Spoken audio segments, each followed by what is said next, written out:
Good afternoon everyone. Today's video, magsiservice tayo ng Tissot 956412. Yan mga idol, pinakalas na natin isa-isa yan. Pasensya nyo na po yung video ito, medyo madilim pong kuha. Kaya pinatatanggal ko ng mga screw.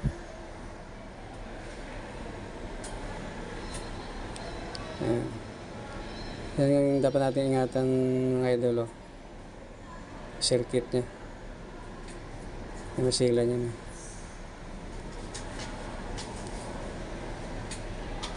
Kasi natin yan, medyo stuck up. Malagkit na yung mga langis. Saka pag sinisit mo siya, matigas na. Tinanggalan natin dial. Tissot. Yan. Gold dial. Tanggal na tayong mapiyasa yan sa dial side niya. Tinanggal ko ng hour wheel.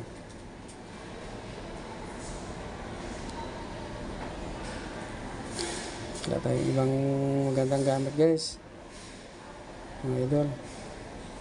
Cellphone lang. Wala akong taga video. Kaya ang kuha ng cellphone natin medyo malayo, medyo madilim. Kapag sigaan nyo lang yung video ko ito. Kaya mga idol, lagyan ko ng mga screw.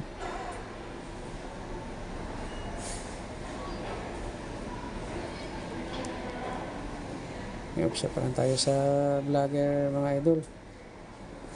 Wala pa tayong sapat na budget pang bili ng mga magandang camera.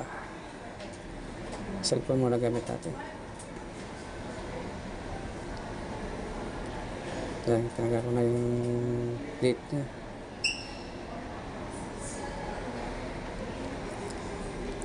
Actually, madali na naman yung mga idol. May bakasin ng mga quartz.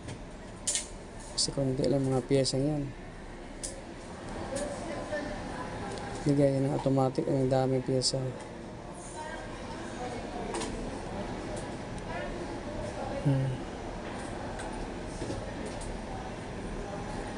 Yan, pinakamadaling gawin yung mga quartz machine. Kasi minsan ang piyesa niya mga roida niyan, 4 na piraso lang.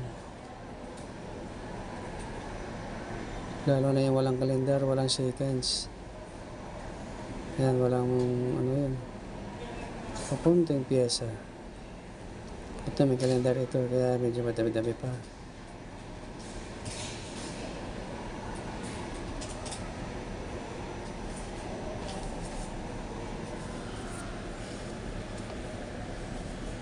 Tayo sa main parts na tayo. Yan, tapos na tayo kalas mga idol. Lagyan na natin sa rode ko yung step rotor nya. May magnet yan. Kaya baka mawala yan pag hindi mo dikit yan. Hahanap ng mga baka yan, didikit yan, hindi mo na makita. Yan, lagyan na tayo ng fluid solution.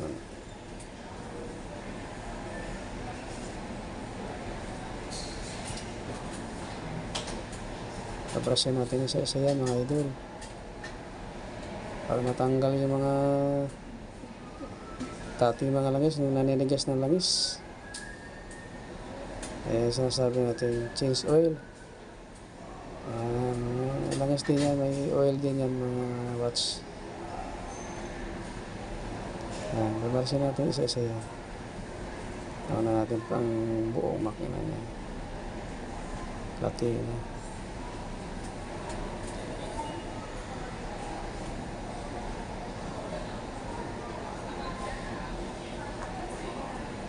Stack up lang yan mga idol eh. Buo yung circuit niya.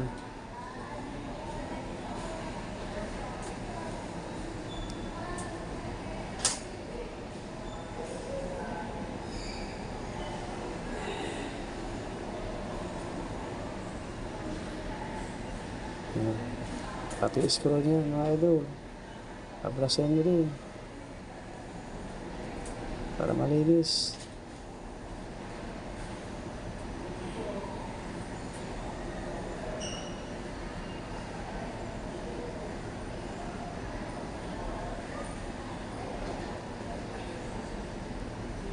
Importante lang naman dyan yung platina. Nandyan yung mga jingles eh. Malinisan. Mga driving wheel.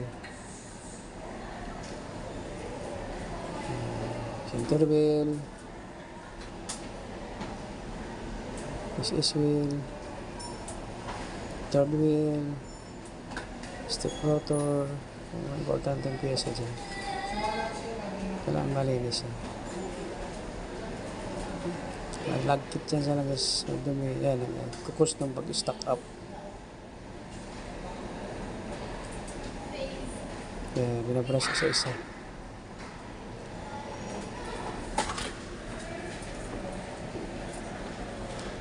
Ayun o. Lapit na o.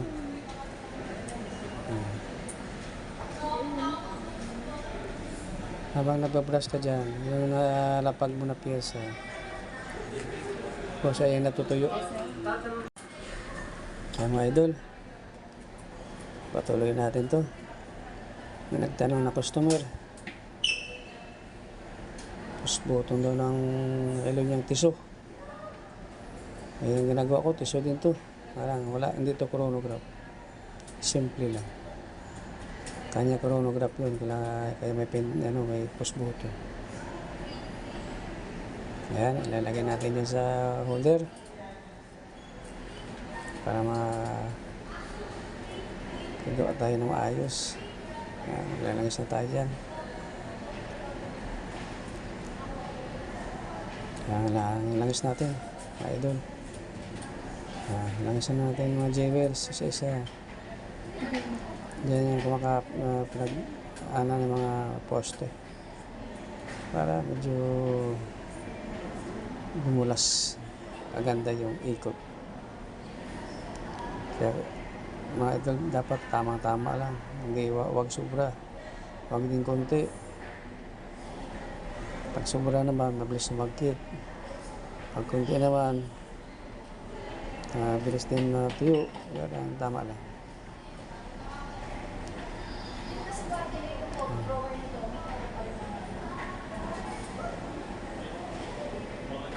Symbol na yan. Kailangan natin bilisan mga idol. Ay, babalik na yung may-ari niyan. Yan ang tinatawag namin na while you wait, rush. Nagdanggal ko na yung step rotor dyan sa rete ko. Nakabitan natin yan dyan.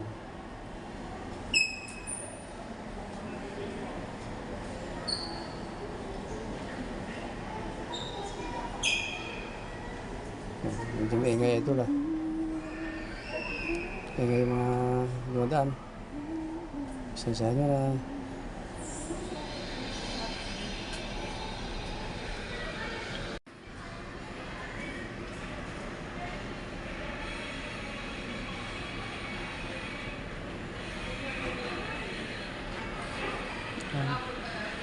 Kabitan natin upper plate.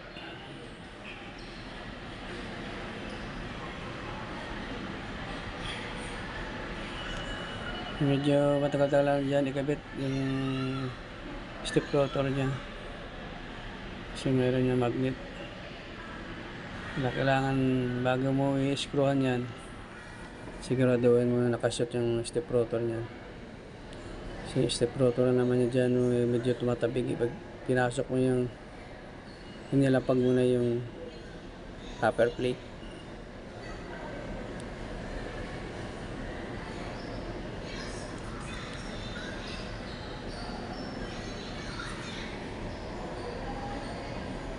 Kailangan mo kalabitin para mapasok yung upper plate, step rotor sa upper plate.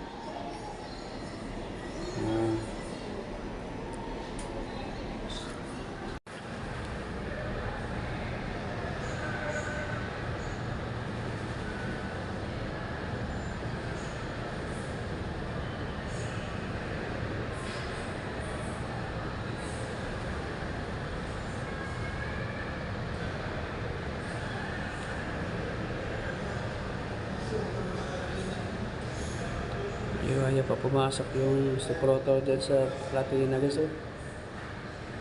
Okay, may screw na tayo. Pumasok din.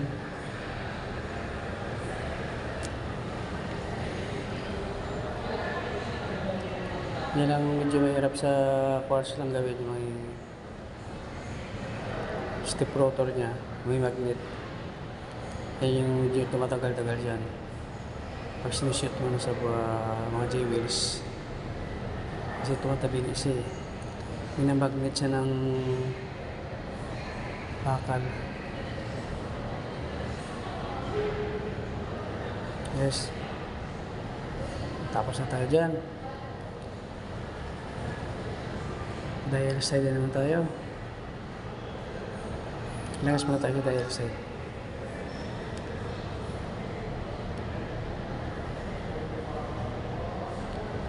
Setting level dyan. Poste.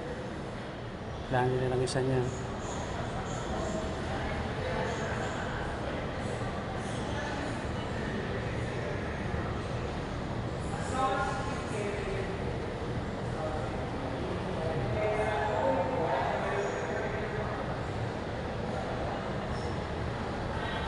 Lagasan din natin yung may ano dyan, minute wheel.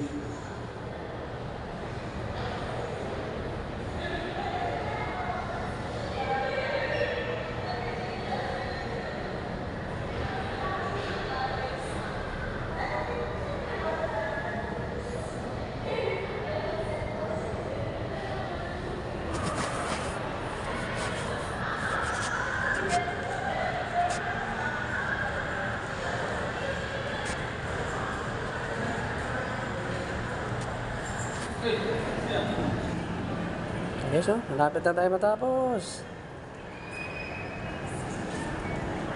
Hindi na lang, kapit natin.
Guys, Kapitan natin yung kalendaro.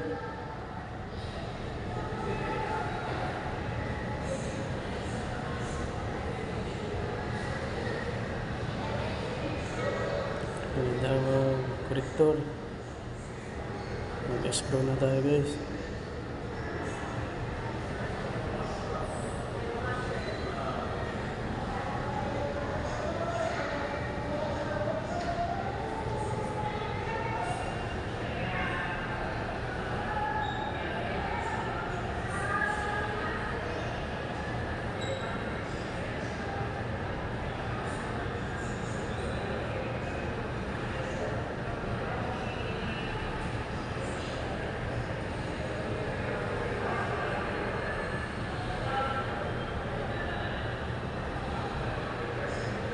Gamitin natin yung hour wheel. Ayan guys, malapit na.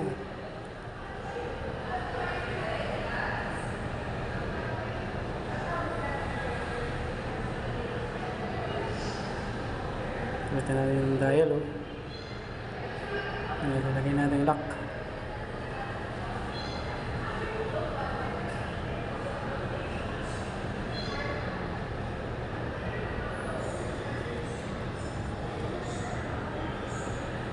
Set na natin guys yung calendar, synchronize natin, change ng 12 midnight, saka mo kabit yung tatlong kamay.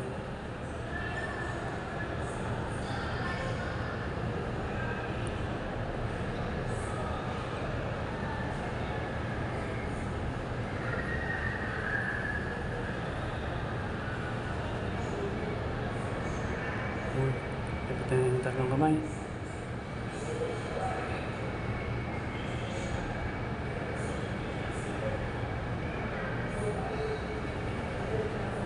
Kailangan naka-align din yan mga idol.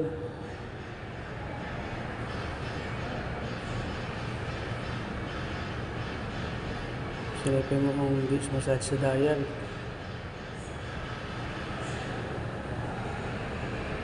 Tapos yung minute hand, silipin mo din kung hindi sasayad sa hour hand.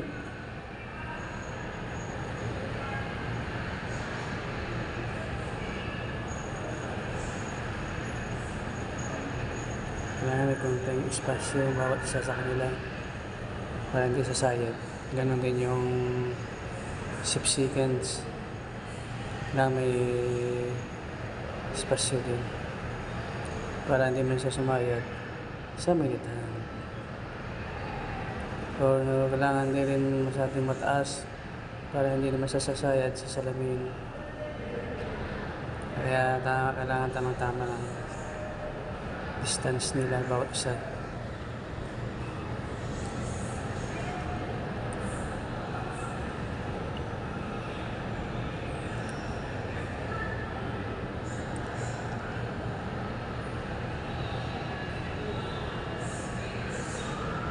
Yes, tapos na tayo dun sa dial side. Kakabit na natin circuit niya.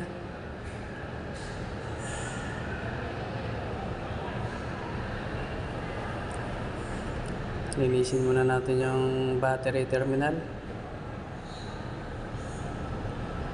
para gumanda yung contact. Sabi niyan sa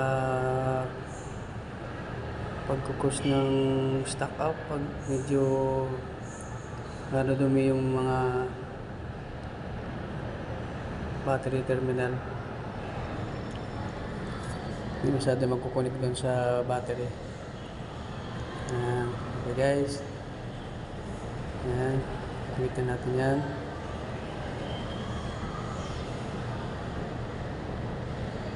Gamitin muna natin yung stopper spray.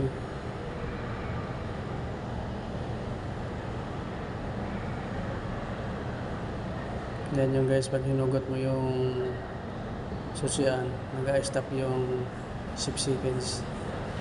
Yan yung piyesa niyan. Yan yung trabaho niyan.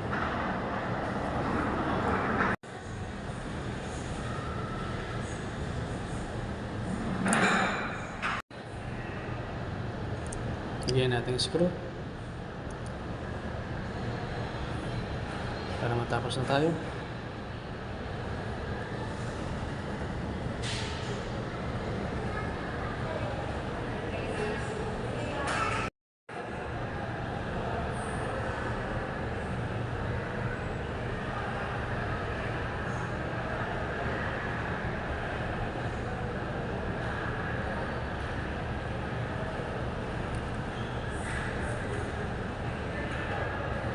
Ayan mga idol.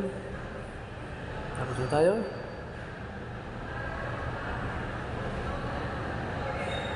Lagyan na natin yung battery.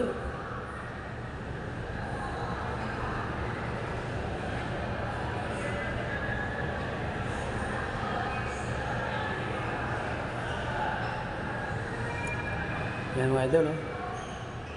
Wala na.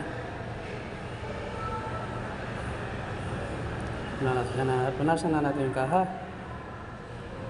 At karoon naman ng tinta. Luminis. Ayan. Kakahan na natin yung mga idol.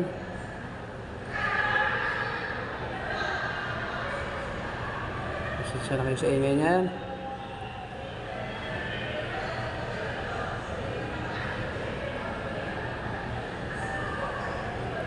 Dito tayo sa mall mga idol, kaya maingay.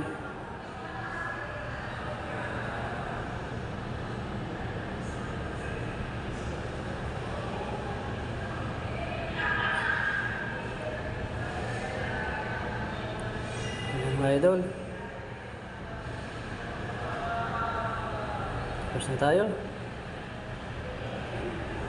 Kung naabot nyo kapanood yung video ito, like, comment, subscribe na rin mga idol para updated kayo lagi sa aking mga bagong upload na video. Yan, yung ating warranty sticker. Takpan na natin mga idol.